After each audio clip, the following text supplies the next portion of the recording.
ತಾಯಿನಾಡು ಚಿತ್ರದುರ್ಗ ಜಿಲ್ಲೆ ಹೊಳಲ್ಕೆರೆ ಟೌನ್ ವಾಸಿ ಜಮೀನ್ದಾರ್ ಶ್ರೀ ರುದ್ರಪ್ಪ ಮತ್ತು ಶ್ರೀ ಗಂಗಮ್ಮರವರ 6ನೇ ಮಗನಾಗಿ ಜನಿಸಿದ ತಂದೆ ತಾಯಿ ಅವರಿಗೆ ಗುರುರಾಯರ ಹೆಸರು ಶ್ರೀ ರಾಘವೇಂದ್ರ ಎಂದು ನಾಮಕರಣ ಮಾಡ್ತಾರೆ. ಪ್ರಾಥಮಿಕ ಶಿಕ್ಷಣವನ್ನು ಹೊಳಲ್ಕೆರೆಯಲ್ಲಿ ಪೂರ್ಣಗೊಳಿಸಿ ಪ್ರೌಢ ಶಿಕ್ಷಣವನ್ನು ಮಧುಗಿರಿಯಲ್ಲಿ ಮಾಡಿ ಪದವಿ ಪೂರ್ವ ಶಿಕ್ಷಣವನ್ನು ತುಮಕೂರಿನ ಪ್ರತಿಷ್ಠಿತ ಸರ್ವೋದಯ ಕಾಲೇಜಿನಲ್ಲಿ ಪೂರ್ಣಗೊಳಿಸಿ ನಂತರ ಇವರು ಬೆಂಗಳೂರಿನ ವಿಶ್ವೇಶ್ವರಯ್ಯ ಇಂಜಿನಿಯರಿಂಗ್ ಕಾಲೇಜಿನಲ್ಲಿ ಎಲೆಕ್ಟ್ರಾನಿಕ್ಸ್ ಆ್ಯಂಡ್ ಕಮ್ಯುನಿಕೇಷನ್ನಲ್ಲಿ ಪದವಿಯನ್ನು ಪಡೆದುಕೊಂಡು ಕಂಪನಿಯಲ್ಲಿ ಕೆಲಸ ಮಾಡುತ್ತಿದ್ದುವಾಗಲೇ ವಿದ್ಯಾಭ್ಯಾಸ ಮುಂದುವರಿಸಿ ದಿನಾಂಕ 15/9/2000 ಪದವಿಯನ್ನು ಪಡೆದುಕೊಂಡು ವಿದ್ಯಾಭ್ಯಾಸವನ್ನು ಮುಂದುವರಿಸಿ 15/9/2012 ತಮ್ಮ ಹೆಮ್ಮೆಯ ಕರ್ನಾಟಕ ಪೊಲೀಸ್ ಇಲಾಖೆಗೆ ಪೊಲೀಸ್ ಸಬ್ ಇನ್ಸ್ಪೆಕ್ಟರ್ ಆಗಿ ಆಯ್ಕೆಯಾಗುತ್ತಾರೆ.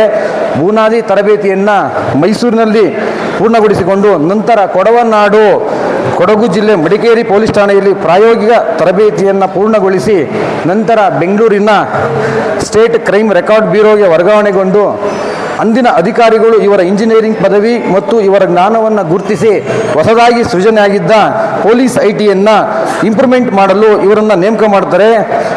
ಅದನ್ನು ಅತಿ ಹೆಚ್ಚಿನ ಶ್ರದ್ಧೆ ವಹಿಸಿ ಯಶಸ್ವಿಯಾಗಿ ಪೂರ್ಣಗೊಳಿಸ್ತಾರೆ. ಅದರಲ್ಲೂ ತುಮಕೂರು ಜಿಲ್ಲೆಗೆ ಪ್ರಾಶಸ್ತ್ಯ ನೀಡಿ ಜಿಲ್ಲೆಯ ಅಧಿಕಾರಿ ಸಿಬ್ಬಂದಿಗಳಿಗೆ ಪೊಲೀಸ್ ಐಟಿ ಕಂಪ್ಯೂಟರ್ ತರಬೇತಿಯನ್ನು ನೀಡುತ್ತಾರೆ. ಆ ಸಮಯದಲ್ಲಿ CDR ಮತ್ತು ಇತ್ಯಾದಿ ಮಾಹಿತಿಗಳನ್ನು ಆರೋಪಿಗಳ ಪತ್ತೆ ಬಗ್ಗೆ ಮೊಬೈಲ್ ಮೂಲಕ ಯಾವ ರೀತಿ ಪತ್ತೆ ಮಾಡಬಹುದು ಎಂಬುದನ್ನು ತಿಳಿಸ್ತಾರೆ. ನಂತರ SCRBಯಿಂದ ತುಮಕೂರು ಜಿಲ್ಲೆ ಕ್ಯಾಸಂದ್ರ ಪೊಲೀಸ್ ಠಾಣೆಗೆ ವರ್ಗಾವಣೆಗೊಂಡು ತುಮಕೂರು ಜಿಲ್ಲೆಗೆ ಪಾದಾರ್ಪಣೆ ಮಾಡ್ತಾರೆ. ನಂತರ Bellavi, Tiptur, KB cross police ಠಾಣೆಗಳಲ್ಲಿ ಕರ್ತವ್ಯ ನಿರ್ವಹಿಸಿ KB ಕ್ರಾಸ್ ಪೊಲೀಸ್ ಠಾಣೆಯಲ್ಲಿದ್ದಾಗ 2011ನೇ ಇಸವಿನಲ್ಲಿ ಚಿಕ್ಕನಾಯಕನಹಳ್ಳಿ ತಾಲೂಕು ಸೊಂಡೇನಹಳ್ಳಿ ಗ್ರಾಮದಲ್ಲಿ 6 ಜನರನ್ನು ಸುಟ್ಟು ಹಾಕ್ತಾರೆ. ಕೊಲೆ ಮಾಡಿ ಸುಟ್ಟು ಹಾಕಿದ ಪ್ರಕರಣದಲ್ಲಿ ಆರೋಪಿಗಳನ್ನು ಪತ್ತೆ ಹಚ್ಚುವಲ್ಲಿ ಯಶಸ್ವಿ ಕಾರ್ಯಾಚರಣೆ ಮಾಡಿ ಮತ್ತು KB ಕ್ರಾಸ್ನಲ್ಲಿದ್ದಾಗ ಪದೇ ಹಾಲಿನ ವ್ಯಾನ್ಗಳು ಕಳ್ಳತನ ಆಗಿರ್ತವೆ. ಆ ಕಳ್ಳತನ ಆರೋಪಿಗಳು ಕೊಲೆ ಆರೋಪಿಗಳನ್ನು ಪತ್ತೆ ಮಾಡಿ ಇವರ ಮುಂದಾಳತ್ವದಲ್ಲಿ ಪತ್ತೆ ಮಾಡಿದ್ದರಿಂದ ಅಂದಿನ ಕರ್ನಾಟಕ ರಾಜ್ಯದ ಮುಖ್ಯಮಂತ್ರಿಗಳಾದ ಯಡಿಯೂರಪ್ಪವರಿಂದ ಮಾನ್ಯ ಮುಖ್ಯಮಂತ್ರಿ ಪದಕವನ್ನು ಸ್ವೀಕಾರ ಮಾಡ್ತಾರೆ.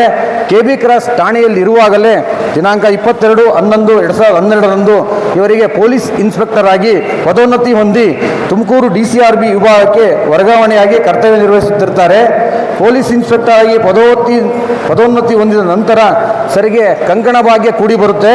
ಗುಲ್ಬರ್ಗ ಜಿಲ್ಲೆಯ ಡಾಕ್ಟರ್ ವಿಜಯಲಕ್ಷ್ಮಿರವರೊಂದಿಗೆ ದಿನಾಂಕ 12 ನವೆಂಬರ್ 2013ನೇ ಇಸವಿಯಲ್ಲಿ ಮದುವೆಯಾಗಿ ವೈವಾಹಿಕ ಜೀವನಕ್ಕೆ ಪಾದಾರ್ಪಣೆ ಮಾಡ್ತಾರೆ.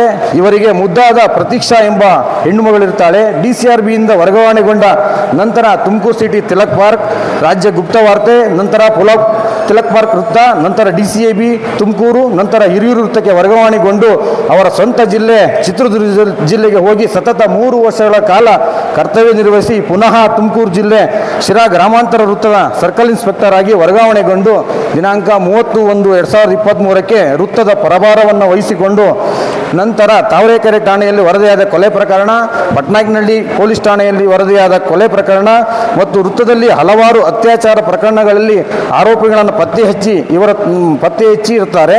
ಇವರ ತನಿಖೆ ನಡೆಸಿದ ಪಟ್ನಾಯಕನಹಳ್ಳಿ ಪೊಲೀಸ್ ಠಾಣೆಯ ಬಾಲಕಿ ಅತ್ಯಾಚಾರ ಪ್ರಕರಣದಲ್ಲಿ ಆರೋಪಿಗೆ ಗುಂಡಯ್ಯನಿಗೆ 20 ವರ್ಷ ಜೈಲು ಶಿಕ್ಷೆ ಆಗಿರುತ್ತೆ.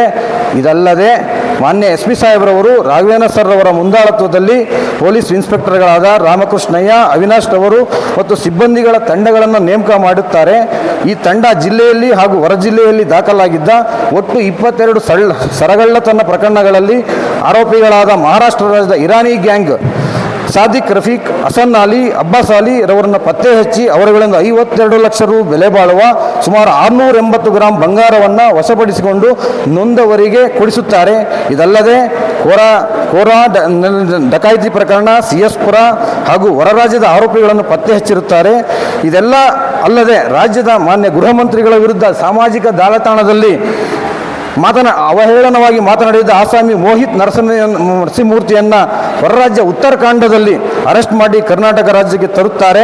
ಸತತವಾಗಿ ಶಿರಾ ಗ್ರಾಮಾಂತರ ವೃತ್ತದಲ್ಲಿ 2 ವರ್ಷಗಳ ಕಾಲ ಯಶಸ್ವಿಯಾಗಿ ಕರ್ತವ್ಯ ನಿರ್ವಹಿಸಿ ದಿನಾಂಕ 7/5/2025 ಬೆಂಗಳೂರಿಗೆ ವರ್ಗಾವಣೆಗೊಂಡಿರುತ್ತಾರೆ. ಇದು ಮಾನ್ಯ ಶ್ರೀ ರಾಘವೇಂದ್ರ ಸಾಹೇಬರವರ ಒಂದು ಕಿರುಪರಿಚಯವನ್ನು ವಿಸ್ತೃತವಾಗಿ ತಿಳಿಸಿರ್ತೇನೆ.